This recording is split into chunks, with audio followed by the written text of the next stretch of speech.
Hi, everybody. Welcome. So nice to chat with you before the chat actually starts. Welcome to everybody. As always, please let me know if there's any issues with sound or, well, not that I can do anything about it, but I hope the sound and the camera is okay today. So I will check in from the chat from time to time. I have so much to share with you, and I hope that you are all well and safe in your homes or wherever you are, and that you're in a place where you can at least get outside and get a breath of fresh air from time to time. I know that's been really important for all of us here, during the day, multiple times to get out. Do have the dog to walk, but just to get a breath of fresh air and to I saw a really funny meme on Facebook the other day, and I think the comment was, I understand now why dogs want to rush out the front door. And I laughed because I really get that. Getting housebound is very much a reality. So today we're going to start talking about court cards. And I decided as I was doing the prep that there's no way I can do this in one go. So we're going to spread this out over 4 weeks.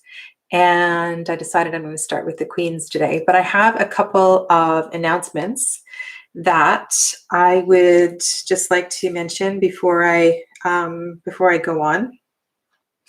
You might have seen on my community page that I am doing distance healing pretty much every day. So you can either request it just by messaging me, or you can go actually book a session through my website, integrativehealingwithsadhana.com. And I have some instructions there about how I go about it. And I was trained in distance healing through a couple of different Reiki masters, and I decided that I'm doing it I have quite a formula when I do it. So I like to really be in touch with who I'm sending distance healing to, rather than just kind of sending it out into the ether. It's actually a lovely, lovely experience, even just for relaxation. But if you know of anybody that's actually needing healing for pain or anything, let me know. I'm happy to do that. And I want to say thank you. I've had a really good week with different people supporting me in different ways through beautiful notes and comments and emails, and even going back to really some of my earlier videos. And it's funny because don't remember all the details of those videos, and I have to watch some of them back, and I'm partially like cringing, like, oh my God, did I really say that? Or did I? Anyway, it's all good. It's all part of my journey, this whole YouTube process. And I really, really enjoy it. If you've seen my channel lately, I've been pulling out all my shamanic decks, and I've done 3 videos. And the video where I did the medicine wheel spread was so much fun. I love working with that spread, and I was a little nervous to actually sit down and share it with you because it's an evolving spread for me, but it's a spread that resonates so very, very deeply. And I actually like to sit with my drum, which I made. That's another story, but it's a beautiful, I should have brought it here actually.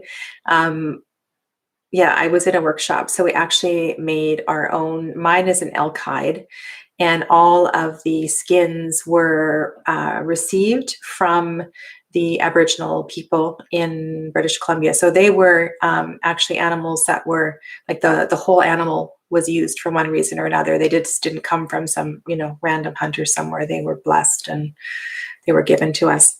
Anyway, shamanic readings, medicine wheel. That was I just felt I really needed to share that with you. So I hope you enjoyed it. And okay, so which court to start with? I was really contemplating that. Like, do we go page, knight, queen, king, or what do we start with? And it was apparent to me that I have to start with the queens. And why I have to start with the queens was I felt that the page and the knight, the kings even, right? Everyone is kind of comes through the queens. They are the mother. All of the children are birthed through the queen. So it kind of felt like that was a really good place to start. Also, we are in this beautiful shift of season in the Northern Hemisphere, moving into spring, and it feels like that is very much the energy of the Queen. This is also, for those of you yogis out there, or if you follow the Hindu religion, we are in the season of Navaratri right now. And Navaratri is the celebration, 9 nights of Durga, 9 nights of the goddess, where we chant mantra to the goddess. And so to be in celebration of the goddess, it just kind of that also tied in. So there was lots of different reasons why I wanted to bring that in today. So we're going to start with the Queen. And I watched a really powerful YouTube video today about some feminine archetypes, and it was amazing. I really enjoyed it. Actually, all this time off and being at home is not necessarily a bad thing. You know, we get to really do some things that we don't normally do. And part of what I was trying to piece together for you today was how all those feminine archetypes fit into the 4 queens. And I think that is, I mean, in a way, I already build that energy in when I'm looking at the court cards. You should see what I have. You probably can't see my table. I'll show you what I have. This is how many cards. We're going to look at a lot of cards today. This is how many cards I have for each suit. So we're going to look at quite a few. And I'm just going to pick up the ones that I feel, you know, really kind of resonate with what I'm talking about. So that's why we're starting with the queens. The next question is, and you've heard me say this before, the court cards. So for some people, it is really, really challenging. And I heard somebody commented that they actually take the court cards out of their deck because they can't manage a reading with the court cards in the deck. It's just too much. I've heard other people say, I don't know, all kinds of things. Like, what do you do? Here was a question. What do you do in a reading, especially if you just do a 3-card reading and you have 2 or 3 court cards? How are you supposed to manage that? So I'm hoping over tonight, partially, and over the next 4 weeks, that we can really get a handle on this. I have already done several videos on court cards. The first one a while back was easy court cards, so decks that I feel were really easy to get to know the energy of each of the courts. And then I did one video already on each of the court cards, and I have not rewatched them. I didn't do them too long ago, so my kind of thinking won't have changed that much, but hopefully tonight there'll be all kinds of new insight, because I never know what's exactly going to come out of my mouth. It's always a surprise. So yeah, so which queen to start with? Which queen? And here's another piece. So I'm just going to kind of throw that out there is, my eyes are really out of focus. I have to put my glasses on to even focus on the chat. If you have a specific question for me, please put at Integrative Healing with Sadhana. And I always read the chat back after. So please know that. And sometimes I comment to you or certain people in the comments after the video. So yeah, and we can always carry on. If you feel like I ignored your question and I didn't see it in the chat, please, we can carry on that afterwards too. Which element comes first? For most people, it's either wands or swords. And when you unpack a tarot deck, I would say for me, my experience is about 85% of tarot decks are packed with the wands first, with the whole idea that the wands, the source of the energy is the fire. Everything comes from the wands. That is the creative source of energy. And then the remainder kind of start with the swords, with the whole idea that everything comes from a thought. So the fire is the creative energy that starts to build that expands the idea. And then there needs to be some passion behind it. Then you have the cups, and then it actually materializes into the earth. So which queen to talk about first? And I have a couple of favorite ones. I really like the Queen of Wands. I can totally understand the Queen of Wands and the Queen of Earth. I have no problem with that one. The one that's most difficult for me is Queen of Cups, which might be a surprise. And before we actually talk about the characteristics of the queens, just generally speaking, how do I see the court cards? And I was reading Mary White's book last night in bed. And it's funny, she said pretty much the same thing that I feel. And that is when the court cards come up in a reading, these are, of course, they can represent other people, but these are aspects of you. These are aspects of you that are talking back to you. They're not other people. And in your life, they may look like other people, but that's because those other people are reflecting back that which you need to see, that which you need to focus. And so the queens, the mothers, what are they called besides mothers and queens? Sometimes they have other names. Maybe that will come to me. It's not something I wrote down. Are reflecting back all of those feminine aspects, those feminine archetypes that are within all of us. And at certain times, those archetypes need to be reflected back because we're either not paying attention to some aspect that's going to help us through what we're moving through, or I don't know, we need support from that archetype. Perhaps it is to bring awareness to that other person in our life who actually has something to share and has something that we need to pay attention to.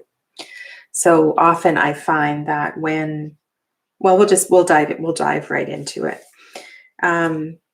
So we're looking at mothers, matriarchs, feminine archetypes, goddess energy. So I briefly touched on that, and I'll talk a lot more about that. And then all of the archetypes that are kind of built within the goddess energy.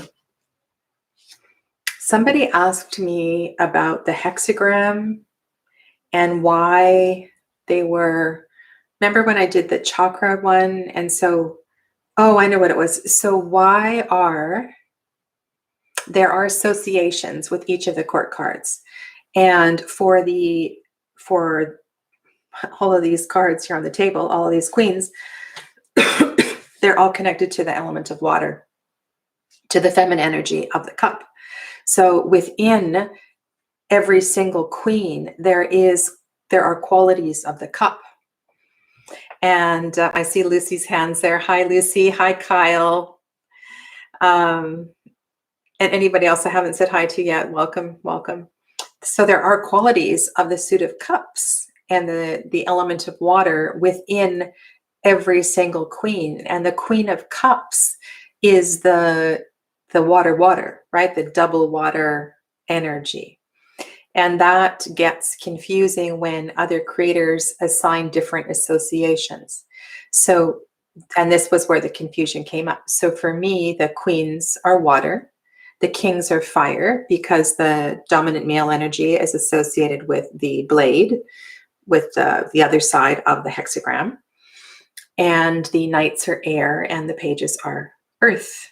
But there are other teachings and there are other associations. And I tried very diligently when this question was asked of me to find out what the source of the teaching is to associate the kings with air. And you will find that there's all kinds of different teachings out there. So if you do not resonate with what I say, then follow your intuition, and stay within your own comfort zone. And as always, you take what resonates with you, and you throw the rest over your shoulder, because it is, it has to work. It has to work for you. So same thing goes when I'm teaching a spread. It's really important that you incorporate your energy. So you have, as a reader, whether you're reading professionally or just for yourself or friends or family, you have your own stuff that you're working through. And it might not feel right to apply something in particular that I have shared with you. So you really need to go with what you feel is right. Okay. So every archetype has its mature and its immature expression. And you might call that shadow. You might call it light. You might call it dark and light. It's that same thing that we say, every single tarot card has positive qualities, and I don't like to use the word negative. Okay, so let's just go with shadow and light.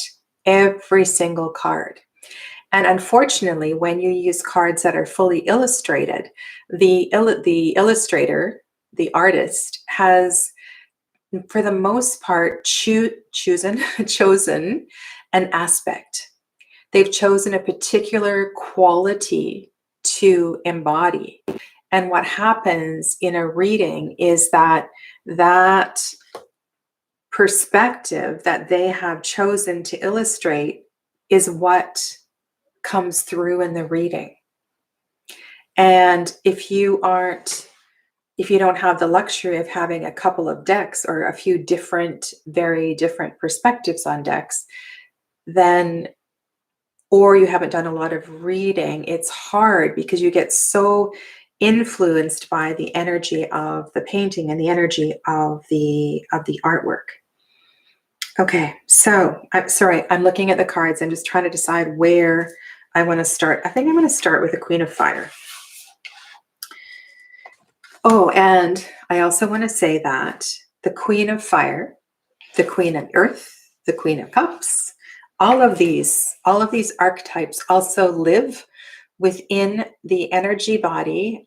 If you identify as male, they exist within your energy body as well too. These are not just qualities that are part of the physical woman identifying as female. So when we're talking about archetypes, we're not talking about sex. We're not talking about gender identification. We're talking about qualities. And for the most part, most creators paint the court cards as male or female. Very few decks use gender neutral kind of images. And I do have quite a few decks, and I will make a point to focus on that next week, because I don't know how many decks I have that I pulled today that are gender neutral. So I wasn't conscious of that when I was planning. I was just having fun pulling out cards. Okay, so this is something I learned very, very early on. So we're talking about the Queen of Wands. And in a Rider-Waite-Smith style deck, and I've got a Marseille here as well too. I should just double check. She's often on her throne with her legs apart. And I believe the intention with this was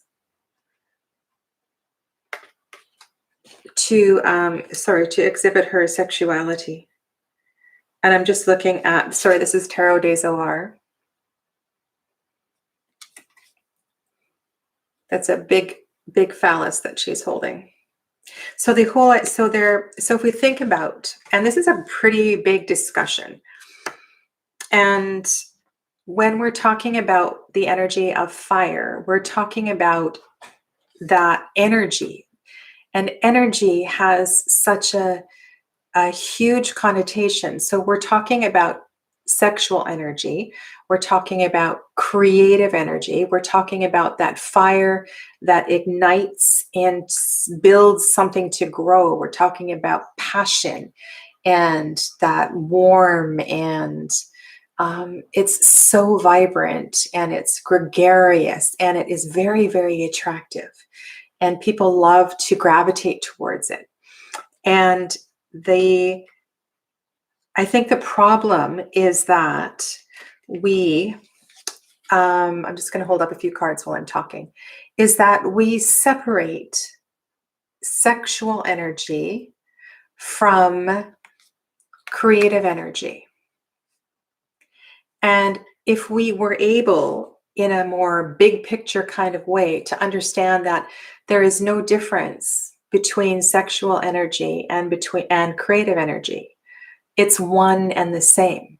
Energy is energy is energy. And the Queen of Wands has this passion, this fire, deep, deep within her soul. And she embodies it. It's like she is a lighthouse, a magnet for energy. In the Marielle, she has, I was going to say obsidian. Is that the right one?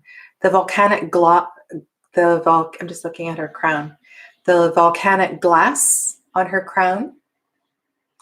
And the volcanic glass, of course, is created in the heat of the fire. And through that heat, we have this clear, you know how when obsidian, is that the right? Correct me if I'm wrong. Obsidian is used for scrying, right? So if it's polished, it's like you can see into it. It's actually a very beautiful glass to use for scrying. And so what she is doing is, through her crown, she is reflecting back that fire that was created through that glass to you. Right? So she's reflecting back that light. So these Queen of Wands are like little lighthouses of energy. And some of them look very sexual, and some of them look very, very creative. And there's this sense of a tremendous amount of passion. And here, the Queen of Wands in the Shadowscapes Tarot, her passion is coming through as music. Now, you've heard me talk about this before, and that is, we cannot separate the qualities of the elements. So when I think of music and when I think of sound, there are many, many associations. The Anahat chakra is the heart chakra is the unstruck sound. There's an association with sound here. There's an association with the element of air and the throat with sound. And here we have this Queen of Wands who has all these wonderful connections to multiple elements in the middle of the forest. Like, this is a really, really balanced Queen of Wands. She is embodying, so her primary quality is fire, but she embodies all of those qualities in this really magical kind of way. I want to go to my notes because there's a few things here I want to make sure I don't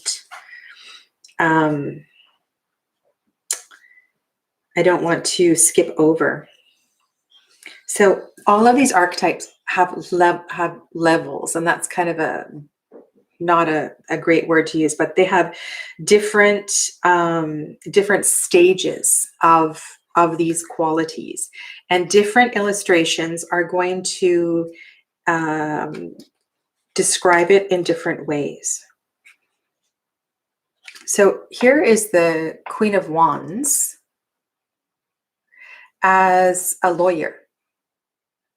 And I have talked about this card before, but I think this is so beautiful because she is a public defender, right? So that means she is supporting and defending those who cannot financially support themselves, defend themselves in a court of law. And there's this sense of there's just so many beautiful characteristics intertwined here. There is the passion and the drive behind the energy that is needed to act as a lawyer. There is the clarity in the voice that is created through the passion of that fire, but also there's a sense of the element of her native water quality here in that compassion, right? What kind of a lawyer does it take to be a public defender? And so that's a card, I think, that is another really good example of the embodiment of all of those qualities. I just want to go over a couple things here. So in every queen that we look at today, there is the archetype of the lover. There's the archetype of the mother. And to varying degrees, they will manifest in different ways. And so as we look at every single card, you could almost like do an interview with her. So if you get a new deck and you are looking at a card and it's like, whoa, that's really a different take on the Queen of Wands. So one of the things you could do is to interview her. You could ask her what she's like as a mother. How does she feel being a mother? What's she like as a lover? And of course there's many other archetypes as well too, but to kind of draw that out of her. And sometimes, just like when you do a reading, if you do a reading for yourself and you don't either write the reading down or you don't speak it out loud, it's impossible to get to know that energy. So the interview technique works really, really well. And I strongly recommend that, especially if you get so this is the New Era Elements. Sorry, I'm not saying, I'll make sure I say the deck from now on. This might be a difficult queen to interpret, and you'll find that in cards where there's not much background and we're zoomed up quite close to the face. I know a lot of people have trouble with that. So we're looking at, in this one, we're looking at cultural context, of course, and we're looking at to the plains in Africa. I don't know which country. I'm not aware what country that is, but the energy of the passion and what it would take to survive as a woman, as a mother, as a lover in this particular culture, in this particular environment. So all of these queens, one of the words that you can always interview and ask is about their environment, to describe their environment, because they are at home. They embody their environment. They are their environment. And so this interview technique works really well. I always feel like I'm missing out. Yes, midwife, crone. I'm just going to scroll back a little bit. I'm not going to go back too far. Yes, Kyle, I heard you say that. Sometimes I take the cards out. Yes, Ice Queen. We'll get to the Queen of Swords. I actually really, really like her. So Lucy, the midwife, do you see the midwife as a particular queen, or do you think that any of these queens could be a midwife? And I think that's an interesting question to ask. Oh, Lucy looks like she's gone. I like queens that are associated with something that demonstrates their fiery passion, like a public defender, rather than a woman on a throne or symbols. Yeah, I actually love my decks where the courts are up close images. You can feel them talking directly to you. Yes, so it's like there's this conversation. Queens understand the nature of the power of the element internally. So I think I said that in a different way before. So they understand the nature of the power of the element internally. So these queens of fire, I'm almost ready. I'm going to do a video on the Tarot of the She. This is a deck that I love. I'm always so excited when I pull it out again. This is a very, very connected queen. So that internal flame is it's their source. It's their source of energy.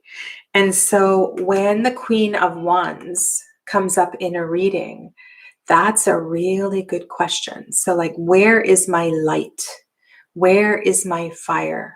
How can I bring awareness back to my fire, back to my passion?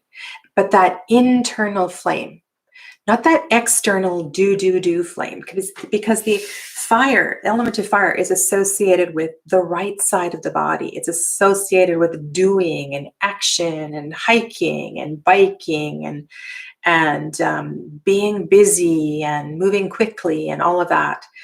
But the internal passion, how can I tap into that internal passion, is the kind of thing that when you're looking at one of these cards, you want to ask yourself.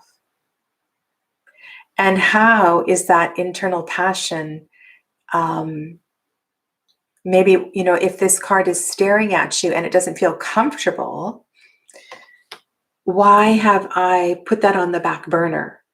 Or, what does she really want to say to me? Because she's coming from, they are coming from a loving place. All of these queens love you. They all love you in different ways. They hand out different kinds of medicine. And yeah, so, in a nutshell, that's the kind of thing I look at. And so if you had multiple queens come up in a reading, there's this real sense of somebody wanting to look after you, about nurturing your environment, about being very much being cared for. So those queens are there to look after you. It's like walking into a circle of, with lots of grandmothers and that kind of really, I hate to call it maternal energy, but it's because there are grandfathers that really exude that. There are uncles, there are fathers that exude that passion and that caring for. And so those queens are there saying, okay, are you doing this? Are you looking after yourself? So let's go to the Queen of Swords, because she's really, I actually really, really like her and resonate with her a lot. I just want to go back to this note here, because I'm going to get to the end of the video and say, oh, why didn't I say that? Why didn't I say that? The Queen understands the nature of the power of the element internally in the depths of her being. She is aware. She has inner knowing. She has receptivity. She's nurturing and she's compassionate. Okay, so she inspires rather than commands. So that's what I'm saying. Like, oh, so think about the breath. Think about the breath. Think of the Queen as the inhale, right? So just drinking in all of that medicine. And then you can think of the King as the exhale, like the, right? So we've got receptivity for the Queen, just all that energy coming in, and reception.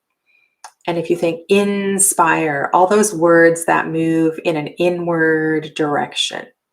Okay, so those are the medicines. Those are the qualities that these queens are wanting to share with you. When we go to the Queen of Swords, we still have the archetype of lover and mother. It's just that she's coming at it from a different way. So there's a lot that's associated here. So if you want to use the word intuition. Intuition is one of those words that is a crossover between at least 3 of these queens. I'd say all of them have tremendous intuition. But there's a sense of wisdom. And I wish I had actually brought out the Queen of Swords from, do you know the Queen of Swords from Ostera, the Ostera Tarot? I believe she is Indian, and it is one of the most powerful Queens of Swords. Sorry, I have all these decks here. I didn't pull out that queen. So there's something about her wisdom.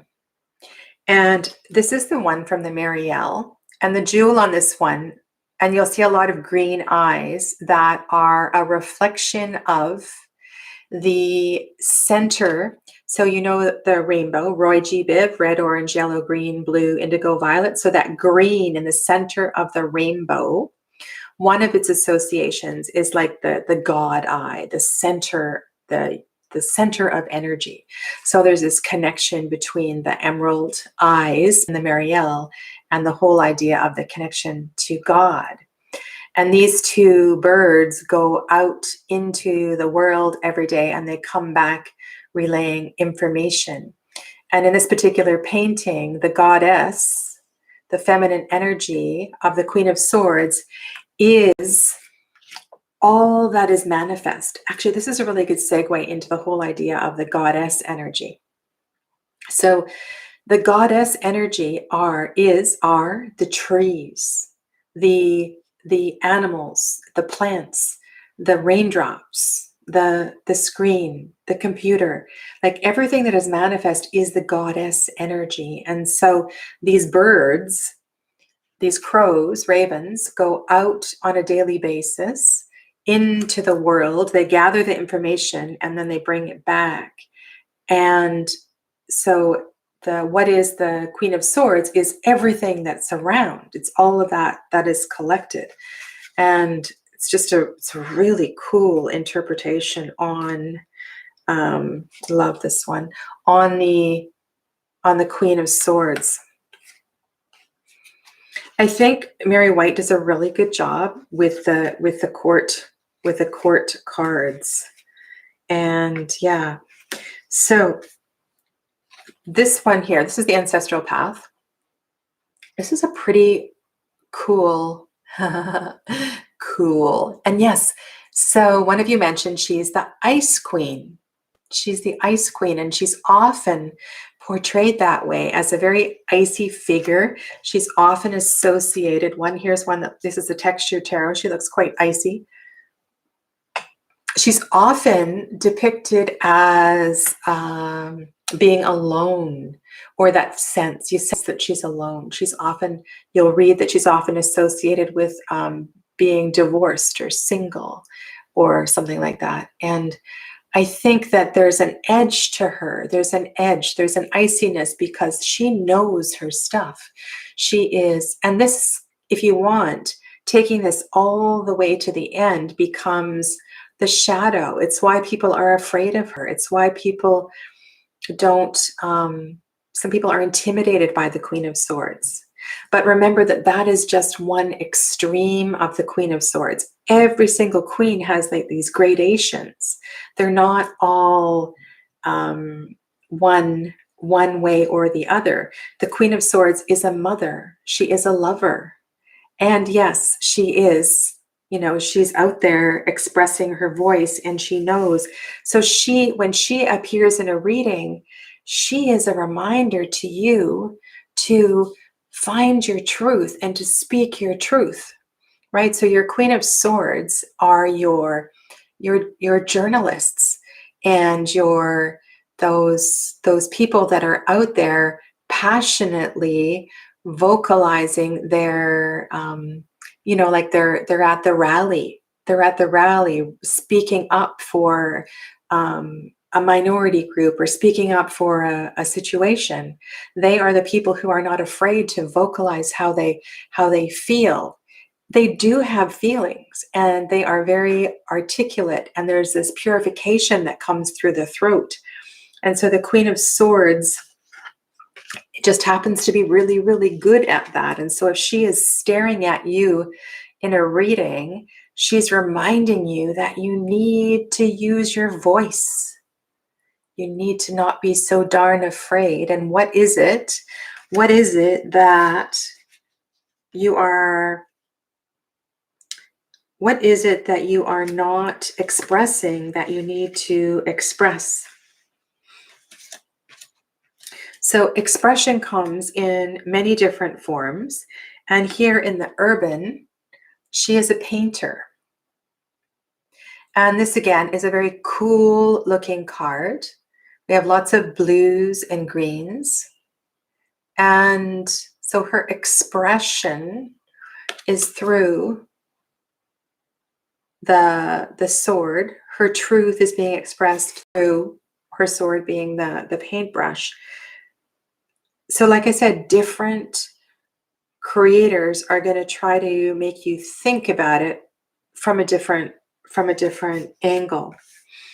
Okay, so let me see if I can. Dancer. So expression. In the Tarot of the She, the suit of air are called, do I have this right? Now I'm confused. So in the Tarot of the She, we have dancers, makers. Sorry, I just got confused for a second.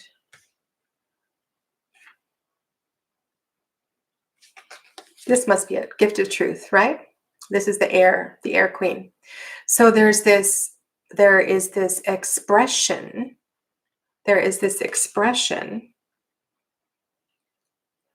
So remember I said the Queen of Fire is like the lighthouse. It's like the Queen of Air is more like, oh, like that fire is still coming through there, but the energy is, it's more like a white light than a yellow light. It's more like lightning to me. I actually need to pause here because I'm confused. What is the Queen of Cups in Tarot of the She?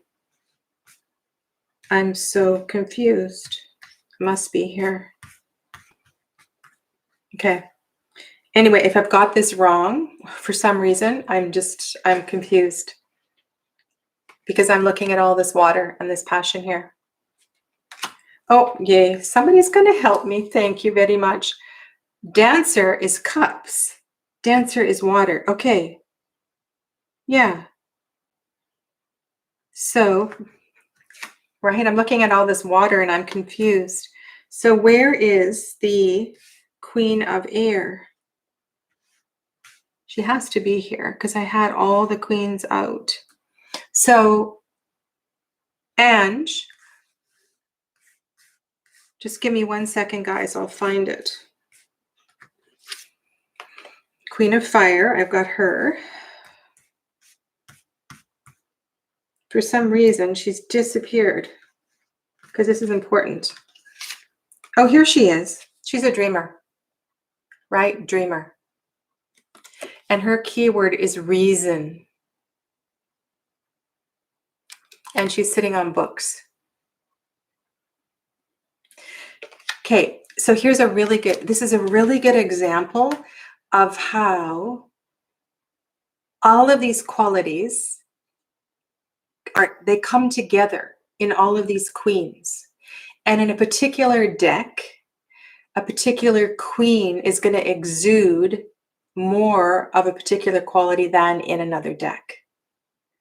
But all of those other qualities are still there, even if the painting doesn't depict that. So this one for me is, let's go here. Okay. So here's an example. So here is the Queen of Pentacles. So I'm going to go to Pentacles now. The Queen of Pentacles in Tarot of the Hidden Realm. And she is voluptuous. She has earthy colors. She is calm. She has red hair. And to me, she embodies a lot of fire, a lot of passion, a lot of sexual energy. And there's this beautiful blend of these qualities of the elements. And then look at this one from Tarot of the, Texture Tarot, right? She has her hands in the clay and she's creating the pottery.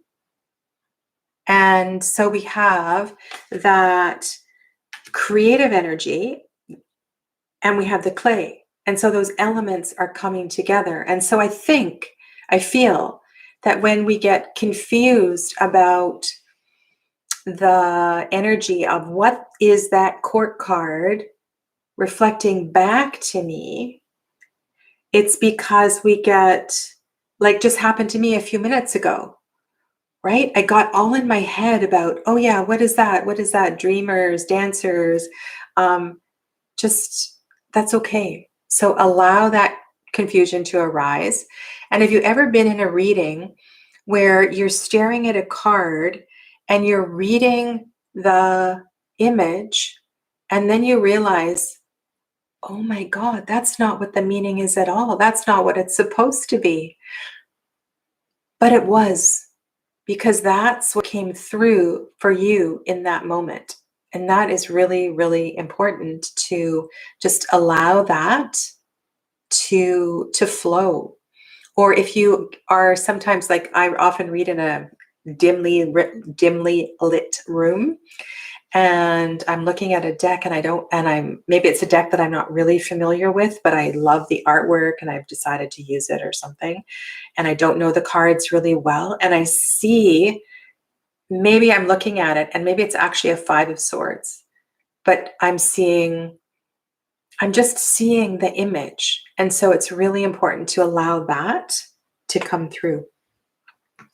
I want to show you the Urban Tarot. So here's the matriarch, who is the Queen of Pentacles. And I think I have something here I wanted to read to you about the Queen of Pentacles. Oh, and I didn't finish my thought on the Goddess. Okay. All right.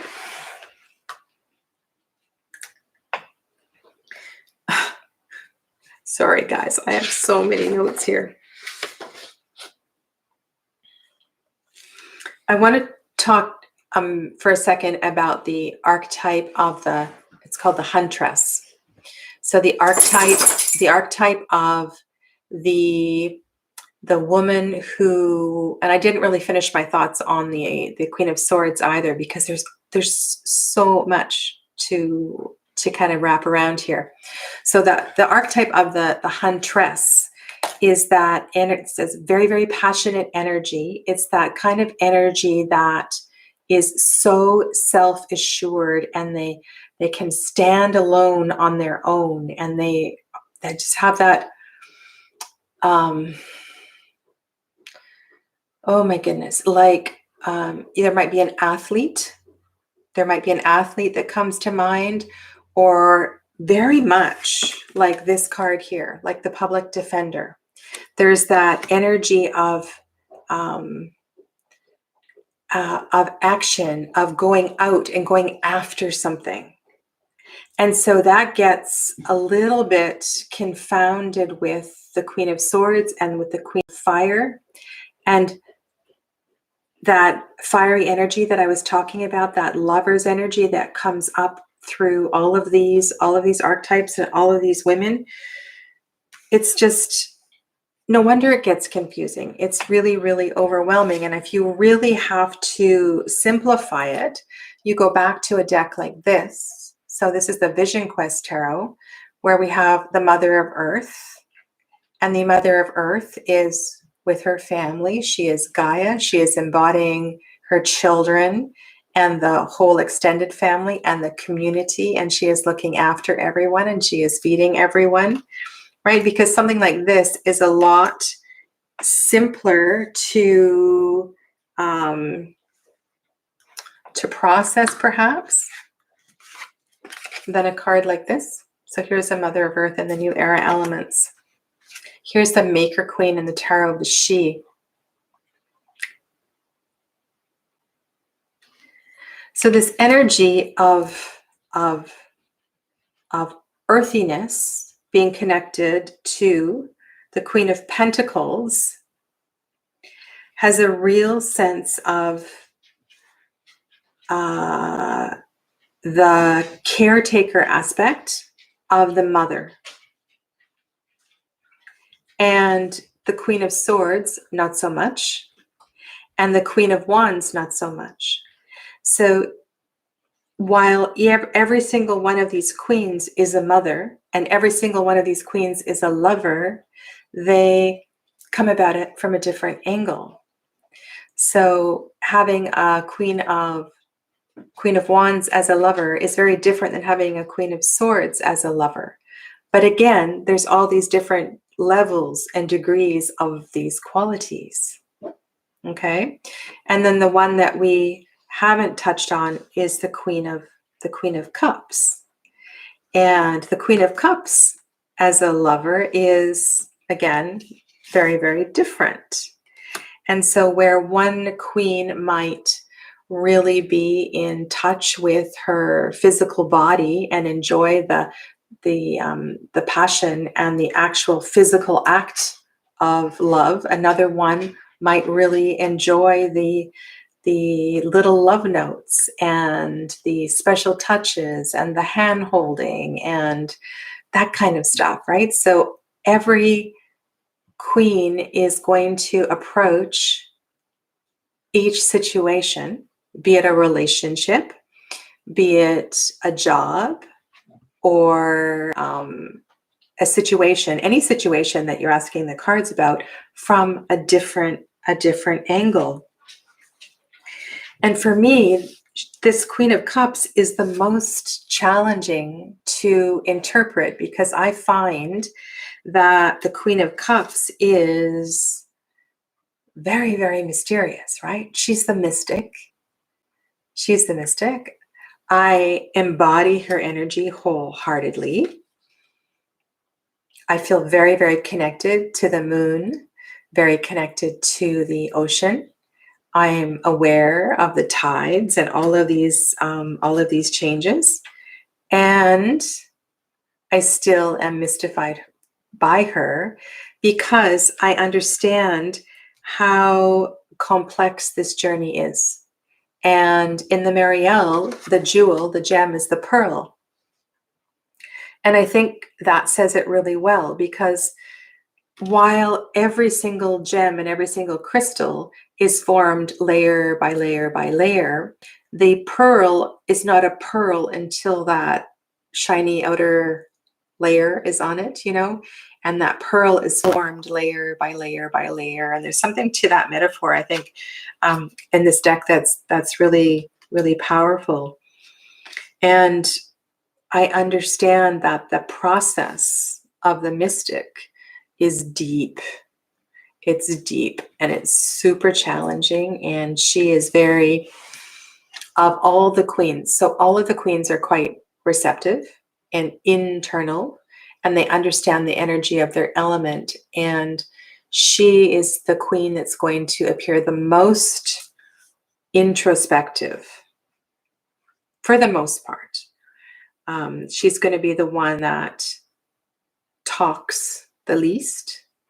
She's definitely going to feel the most. This is the Polarcos Tarot. I'm really going to do a video on this one too. I'm really enjoying working with this deck. Such a mysterious deck. This is, I'm just going to read Kyle's comment. So we could think through how we see what kind of energy each queen uses to connect to the world, what energy she projects. Yeah. And here, for some reason, like if you pulled out, this is the Stunning Tarot by Jonas Jaus. When I look at this Queen of Cups, I see I see I almost see well, she's holding a sword, but look at how she's dressed, right? So she has a bare midriff. She definitely has fire and passion, and she's very comfortable in her body. And there's something about that that's why the dancers, right? The dancers are in the Suit of Cups, right? Because there's that whole idea of being kind of in touch with that internal element and the movement and the fluidity of the body, the fluidity of the water. There's something to that as well too. Here's the Urban Tarot. She is the counselor. She is the one that listens. Have you ever been, some of you are counselors, and it's like that person who just is so good at holding space, and they just smile and they say the occasional word, and there's somehow you feel better in their presence. And so she's deeply aware of the complexities of the subconscious, right? So she is the water. She's the water, right? So she's the water squared. And if you think about it that way, no wonder she's hard to get to know, right? She's very, very mysterious. And so when you think about other archetypes like witch is the witch, right? Is there a difference between a mystic and a witch? And it depends on what your perception is.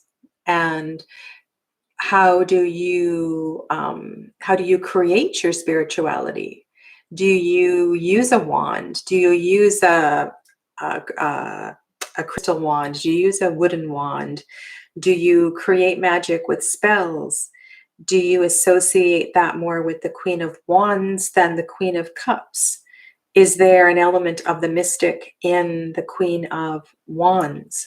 And so these crossovers, and I've given you other examples tonight, are why this gets more and more confusing. So I'm going to pause for a second because there's something I really don't want to miss sharing with you. How are we for time? 57 minutes. So this book, you can get this through Amazon. It does take quite a while to arrive. It was brought to my awareness when I was doing Yoga Nidra training with the Amrit Institute. So that was I've done Yoga Nidra training through my Satyananda training and through the Amrit Institute. This is a pretty powerful little book. It's one of those books that you need to read over and over and over. So I think I'm going to go read from the mirror. So this is from a little section on self-awareness. And for me, the court cards are about self-awareness. And so the awareness that comes from the queens is everything that I've said, and to really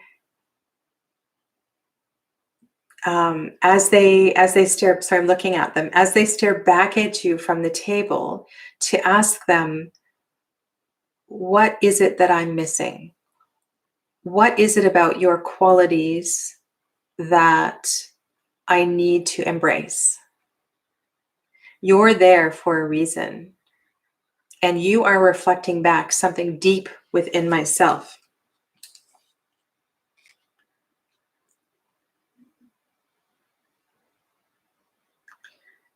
Okay. Oh gosh, so many things. How often do we look in a mirror and symbolically throw something at it because we don't like what we see? This is what we do with our relationships. Blaming others is throwing something at them for revealing us to ourselves. If we use the mirror correctly, okay, so this is the mirror. If we use the mirror correctly, love for the other becomes self-love. Acceptance of other becomes self-acceptance. Unless we take responsibility, we will never change the source of our unhappiness. We only continue to make more problems in the name of solving them. All issues of insecurity come up with the one person with whom we want to be the most intimate. I'm going to read you one line from the marriage section because it's really quite something. There's no messing around in this book. It's just every point is so spot on.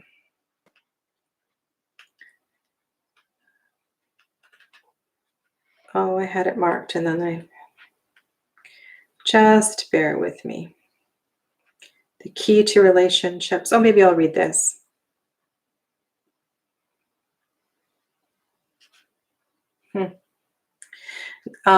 This is not what I was going to read. So the key to relationships is commitment. So think about this as commitment to yourself, of course, right? Because it's reflecting back. Practice. Containment. Containment means holding the energy of any experience inside us rather than immediately reacting in some habitual way to discharge it. The fourth key is compassion. The fifth key is surrender. Yeah. Oh, I want to find that marriage bit for you. Oh, here it is. Okay. Okay, ready? This is really good. Unconditional love. In marriage, and you can substitute the word marriage for partnership. It could be any relationship where you feel deeply committed. Okay? We must pay the karmic debt we have created in all other relationships. Every falsehood about which we have ever deceived ourselves will resurface. Our spouse represents the entire universe. Everything we have adopted that is not in alignment with the universal laws of oneness will unravel in the presence of another. So the reason I'm sharing this with you is because my perspective on the court cards is that they are your mirror. And when you see these faces and they remind you of relationships, they remind you of relationships that are around you, it's because those relationships are there to grow from and to learn from and to process through. And when those relationships are at a distance and they're no longer with us, it's because those issues are not something that we need to be working on right now. And so what the tarot does, what these court cards do, is it like quite literally, it shoves it right in your face. And so something that's worked for me with the tarot cards is to let's find one I don't know. This tarot is really mesmerizing me. Is to, yes, put it on your altar. But I find one of the places that I reflect or I'm at a lot during the day is the kitchen sink. And so if you can find a place to put your court cards, especially if they come up in a reading that day, at your kitchen sink, if you tend to wash a lot of dishes, or maybe you work at your computer, maybe you could have your court cards, take them with you. And sometimes I find that's really, really effective. Like if I do a 3-card reading and it's like, what did he say in that book? He said, you just want to throw it back. You want to throw something in the mirror. I don't want to look at that. I don't want to deal with that. So instead of reacting that way, take those 3 cards with you and carry them around during the day and look at them again and again and again and interview them and ask them questions. Okay? So the last thing, and we'll do a little bit more about this next week, but I want to talk about, and there's some really good videos out there, is to associate the energy of the queens with a movie, with a character in a movie or a TV show, and also to find a song. So if you can find a song, a lyric for each of the queens, and like I said, each of the queens has slightly different energy, but there is a song that probably you can find for each of them. And likely there is a movie that pops to mind right away when you think about the Queen of Fire, or the Queen of Cups, or the Queen of Swords. So, and TV shows, like if you watch TV shows, like I'm an Outlander fan, right? And so if we think of Claire, right? Is Claire a Queen of Pentacles? Is she a Queen of Cups? Is she a Queen of Swords? Is she a Queen of Wands? What is Claire? For those of you that watch Outlander, right? And you're all going to have a slightly different answer, because not every character is going to strongly identify with one. So what you might want to do is go to a TV show or a movie where the character is clear, right? And so when you're having trouble with that particular queen, you go, okay, that's so-and-so from that particular TV show. So I was thinking of the TV series Suits. And if you think of the TV series Suits and you think of Jessica, and like that's a real Queen of Swords for me. Somebody who is very sharply dressed and very articulate and very intelligent. There's a sense of for me with the Queen of Swords, there's a lot of reading that's been done, a lot of education, not organized education, but like university high level education.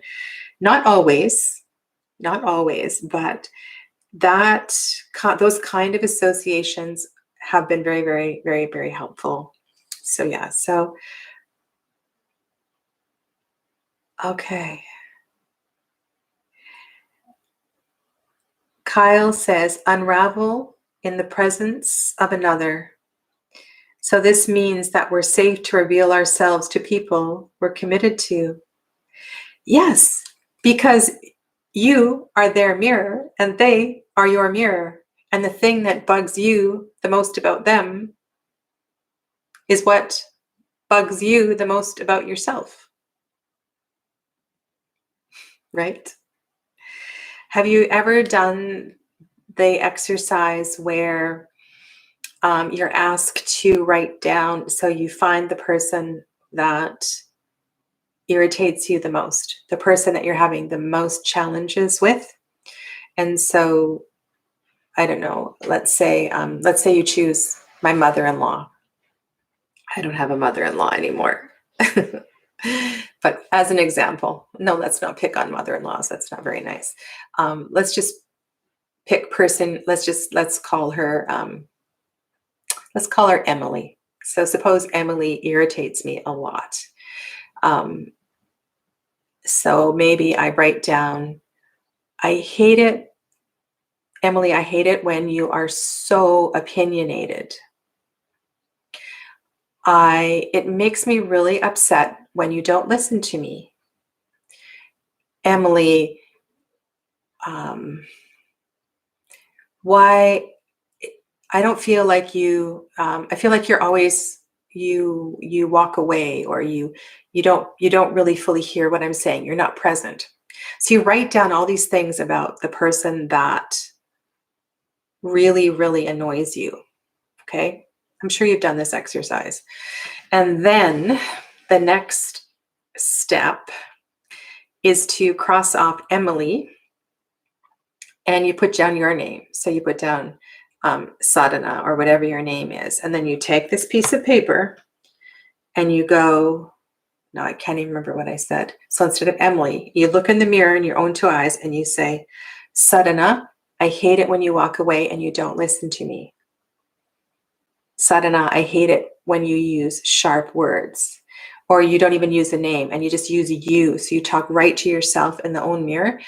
This exercise is so, so powerful. And so what you can do is you can take the court card and you can get the court card to reflect that back. Because sometimes it's too hard, it's too close to home. We're in the muck, we're in the murkiness of our relationships. And so it's really challenging to do those kind of exercise, to kind of step out and step back. And so if we look at it from the Queen's perspective, you know, we ask the Queen, like I said earlier, what is it that I'm not seeing? Because this is something that I need to be working on right now. So yeah. Okay. So what I'd like you to do is let me know what's still unclear, okay, about this. And this week, between this week and next Thursday, really think about the court cards as they come up in your readings, and start to talk to them, start to ask them more questions, interview them, ask them what they're, like the Queens is about their environment. They embody the energy, the quality of their element internally. They hold it, they understand it, they feel it. And they're all very attached, very much to the element of water, because they're all Queens. So they get that, they understand that. They all have a mysterious quality, but their characteristic is their dominant characteristic is their suit. And every single suit, so the suit of fire has the creativity, the passion, the drive, perhaps the resourcefulness, but also maybe quick to anger, and maybe the seductivity, the extreme, the taking the sexual energy too far to one extreme, rather than embracing that the quality, the graceful, beautiful internal qualities of that passion. And the suit of cups is going to have that mystical, all those qualities of the mystic embodied very, very deeply. But because that is a water squared card, right? She is water to the second degree. She could be prone to being too eternal or too emotional. Maybe she has a very, very hard time finding a relationship because she's just too emotional. She doesn't know how to get out of that gushiness, right? So that's one extreme. But on the other hand, she's this beautiful holder of space that is your very best counselor. And the Queen of Earth, well, she's going to make you fat. She's going to be cooking and just feeding you with way too many pierogies, you know. But she's also lovely, and she's going to make a very nice space for you to be. She's going to make you feel comfortable, right? Comfortable in a different way. So the Queen of Cups, you're going to feel that spiritual peace. But with the Queen of Earth, you're going to feel that hominess and that sense of comfort, right? but she might be too clingy. I think of all of the queens, she's the one that holds a little too tight. Just a sense that I have. Like if we had to say, like, because they're all mothers, right? And the Queen of Cups holds a little too tight to the emotions. I think the Queen of Cups, the Queen of Earth has that sense of that, because it's the caretaker archetype in that particular queen that can go too far in one direction. And the Queen of Swords, you need to really be, I think, if you can be witty with the Queen of Swords and you can encourage her through maybe, I don't know, like learning a couple of new polysyllabic words, like learn a couple new 4-syllable words and throw them at her, or just, I don't know, entertain her in that way, because she can be vibrant and lively. You just have to meet her where she's at. And she will love you and hug you and comfort you if you meet her with that kind of energy, right? So let me know. Let me know if this helps at all. And I really will do my best to. So I'm thinking next week I want to do the nights. That's what I'm going to work on. But I would really like you to kind of come back next week or in the comments below after a couple of days and let me know about how you're doing with the queens. Okay? All right.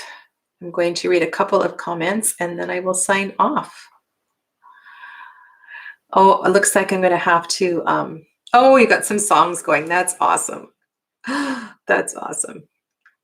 Claire would either be Pentacles or Wands, as she is a healer and has loads of sexual energy. Yes, she does. The woman who read her tea leaves told her that men do not wander far from her bed as they are taken by her. Yes, right? This is called the hump of Venus, I think, or the mound of Venus. And she said, oh, you have a lovely mound of Venus. You are very, very welcome.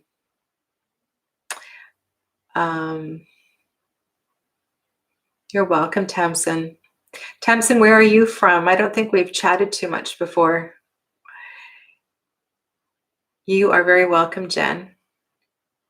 And I will, yeah. Good. Well, I really look forward. I always enjoy reading the chat back, like I said. So I'm going to sign off and I wish you well. Stay safe, be careful, and, be smart about your choices in this particular environment. And I look forward to chatting with you in the comments below. Stay well. Namaste.